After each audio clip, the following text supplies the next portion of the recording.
Olha o que está escrito ali no 3, ó. Quando fertilizado, o óvulo fica no útero e inicia a gestação. Uma outra informação errônea, tá? A nossa gestação, ela inicia aqui nessa região da tuba uterina, que inclusive está ainda chamada de trompa de falópio, está bem desatualizada aqui esta anatomia.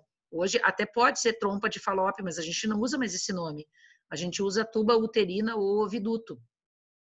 Tá? E a fecundação, ela acontece aqui, ó, onde eu estou botando a minha seta. É nesse local que inicia a gestação, a formação do zigoto entrando em clivagens. Claro que eu sei que o útero, ele gesta o feto. Mas o início da gestação é todo um período embrionário que aconteceu na fase da tuba durante uma semana, quando tu foi de zigoto para mórula, da mórula para blástula e da blástula tu chegou no útero. Então, cuidado, porque a gente vê uma informação médica, uma informação popular, e a prova usa essas informações e diz o que está errado. A pílula impede o ovário de liberar o óvulo. E, na verdade, a pílula não impede de liberar. A pílula impede de ser produzido esse ovócito.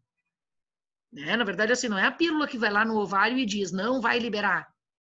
A impressão que dá é que isso está sendo dito. Não, a pílula é uma química, um hormônio que tu consumiu e que impediu tu de maturar o teu ovócito 2 aqui dentro do ovário. Como não tem célula madura, não tem o que liberar para a tuba uterina. Olha essa outra figura. Eu acho que essa outra figura aqui também é de doer, ó. Tá? Olha só. Falando de pílula também. Como funciona a pílula? Isso aqui tem livros, tá? Evita a ovulação. Já começou errado, né? Por quê? Porque nós não temos ovulação, nós temos ovocitação. Caso a mulher não tenha ovulado, a pílula impede ou retarda a liberação do óvulo, evitando a fertilização. Então, de novo, tá? A pílula, ela vai bloquear as manifestações hormonais dentro do ovário. O hipotálamo não vai estimular a hipófise, que não vai liberar seus hormônios, que não vai estimular o ovário. Justamente porque estão entendendo que se já tem uma gravidez em andamento, não há necessidade para outro gameta se colocar naquele local. Muito bem. Terminando a aula de hoje. Entenderam isso da pílula? Diferença de pílula para mini pílula? Olha só, vou mudar para camisinha, né? Vou ter que ensinar vocês sobre camisinha agora. Olha só. Pílula oral de emergência. Essa é uma coisa muito importante da gente colocar lá na página 104. A pílula de emergência, ela não funciona igual à pílula convencional. Ela não é a mesma coisa nem que a pílula, nem que a mini pílula. A pílula oral de emergência, entre aspas, pílula do dia seguinte, ela é um conjunto hormonal de uma outra propriedade hormonal que esta sim bloqueia a ligação do espermatozoide com o ovócito na tuba uterina. A pílula do dia seguinte, ela faz um bloqueio de substâncias que não permite que o espermatozoide conecte-se com o ovócito. Agora, a pílula convencional não faz isso. A pílula convencional, ela trabalha com a possibilidade de tu nem ter ovócito sendo amadurecido. Então, só cuidem, tá? Porque tem muita bobagem sendo escrita na contracepção oral de emergência. Esse seria o nome mais técnico dela. Contracepção oral de emergência. Ela não é abortiva, ela não impede a anidação do embrião no útero. O que ela faz é bloquear o contato do espermatozoide com o ovócito. Mas, se o contato já tenha ocorrido, aí ela não tem mais ação. Tu pode tomar uma pílula para evitar esse contato. Se tu tomou a pílula atrasada e já teve o contato do espermatozoide com o ovócito, aí segue-se a gravidez normal, né? Se tudo der certo. Então, é importante saber que a pílula ela atua por 3 dias, ela tem uma eficiência de 72 horas, porque o espermatozoide vive 72 horas dentro do nosso corpo, só que quanto mais cedo tomar a pílula, mais eficiente o processo. Feito? Então, vamos lá. Vou seguir, acho que eu vou seguir o livro, tá? Diafragma. O que é o diafragma, tá? Olha ali na mão da guria, ó. Diafragma é essa estrutura aí de borracha, tá? Que ele tem uma leve transparência, parece um capuz, alguns dizem, ó, ele diz, ó, com forma de capuz, e ao redor ele tem, que eu acho coisa mais horrorosa, um aro flexível, tá? Então, as pessoas com a ajuda de um bastão, muitas vezes usando geleias, espermicidas ou, né, outros materiais de fluidez, colocam o diafragma na abertura do colo uterino. E ali, então, é despejado, depois no ato sexual, os espermatozoides. A mulher depois facilmente consegue coletar, fazer a higienização e reutilizar. Então, tem pessoas que gostam do uso do diafragma, que é bastante anatômico, tem diversas formas, tem diversos tamanhos, né? Tem aqueles que são mais duros, aqueles que são mais flexíveis, e que as pessoas, então, fazem isso como um uso também mecânico para evitar a gravidez. Não é um método utilizado pela maioria, mas algumas pessoas curtem bastante o uso do diafragma. Na mesma figura para vocês tem uma bisnaga, ó, da geleia espermicida, tá? Como o nome já diz, a geleia espermicida é uma solução feita com materiais capazes de aniquilar os espermatozoides. E geralmente é usado combinado com esse diafragma aí. Depois nós temos o DIU, dispositivo intrauterino. Ele pode ser de diversos materiais, cada vez mais inovação para o DIU.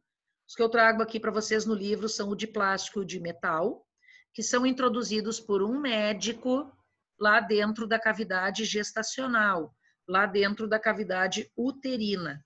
Tá? Não é qualquer um que pode colocar. Hoje em dia, o DIU, ele pode vir com hormônios. Então, além dele ser um dispositivo que evita a anidação, ele não deixa o embrião se alojar, tá? Quando o embrião chega, ele não consegue se alojar no útero, então acaba não tendo a gravidez. Além desta ocorrência, ele ainda pode fazer controle hormonal. Então, hoje nós temos DIU que vem com hormônios, e dentre eles a progesterona, que aí seria uma proteção em cima da proteção para garantir realmente que não haja gravidez. Camisinha, né? O preservativo masculino, tanto conhecido como camisinha de Vênus. A masculina tem esse nome. A feminina chama-se camisinha feminina. Eu trouxe as duas, tá? Em cima no slide vocês estão tendo esse tubo na mão da pessoa, é a camisinha feminina. E embaixo, toda coloridinha, bonitinha, vocês estão vendo a camisinha masculina. No livro a mesma coisa, né? Tem uma mulher segurando a camisinha masculina, tá? Então é o método mais eficiente, é o método mais eficaz, porque ele consegue tapar todas as mucosas, né? A camisinha masculina colocada no pênis, a camisinha feminina colocada no trato vaginal, faz todo um processo de proteção das mucosas entre masculina e feminina, evitando, aí diz o especialista, né, não só a gravidez indesejada, mas também a disseminação de doenças sexualmente transmissíveis.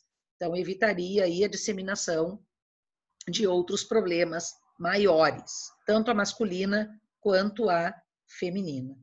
Ainda temos as cirurgias, né, como a vasectomia, que hoje ela é reversível. Antigamente ela era feito um corte no canal deferente, nós vamos ver isso aqui depois no livro 2, mas hoje ela é feita só uma obstrução no canal deferente. Esse canal que vocês têm aí, que está cortado, ó, que está ligando o epidídimo à pelve masculina, esse é o canal deferente.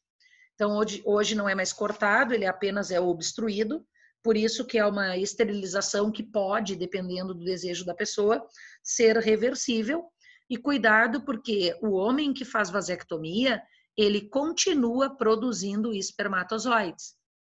Ele continua também produzindo sêmen. Ele só não consegue conectar os dois. O espermatozoide produzido dentro do testículo, amadurecido no epidídimo, ele é degenerado dentro deste epidídimo. Porque como o canal deferente está obstruído, o espermatozoide não consegue seguir caminho. No entanto, ele continua lá na zona do pênis, no canal ejaculatório, ele continua com aquelas vesículas. A vesícula seminal, a próstata, as vesículas bulburetrais. Então, ele consegue produzir o sêmen. Se tu pegar e analisar o trabalho sexual de um homem com vasectomia e um homem sem vasectomia, não tem diferença. Na hora da ejaculação, os dois expelem a mesma, fisicamente a mesma coisa. Aí, ao fazer uma análise naquele programa, naquele exame chamado espermograma, a gente vai ver que o cara com vasectomia, tendência a não ter nenhum, claro, não tem nada, e a pessoa normal, sem vasectomia, tá cheio de milhares, milhões de espermatozoides. Mas fisicamente olhando, não tem diferença. Então, a gente tem que cuidar disso na prova, porque a prova coloca, o homem faz vasectomia e passa a ser impotente. Imagina, ninguém faria, né? Ou o homem faz vasectomia e para de produzir espermatozoides. Nada disso. A fisiologia reprodutiva segue igual. A única diferença é que ele não tem mais como comunicar o esperma com o sêmen. E finalizando a aula de hoje, já que é sexta-feira, a laqueadura tubária, né, também conhecida como ligadura de tubas. Antigamente também era irreversível, atualmente a cirurgia, que é feita também, obviamente, por um médico. Geralmente se aproveita o próprio parto da mulher para fazer a esterilização temporária, totalmente hoje reversível. Também ela é medida através da obstrução que se faz às tubas uterinas. Como os espermatozoides ejaculados são ejaculados no colo uterino, eles percorrem toda a cavidade uterina, tuba, para chegar até a zona de fecundação. Como a região da tuba está obstruída, não tem como conectar o ovócito com o espermatozoide. E, teoricamente, então, a mulher fica esterilizada para o tempo em que ela desejar. Então, esses são os métodos contraceptivos que são bastante perguntados nas nossas provas.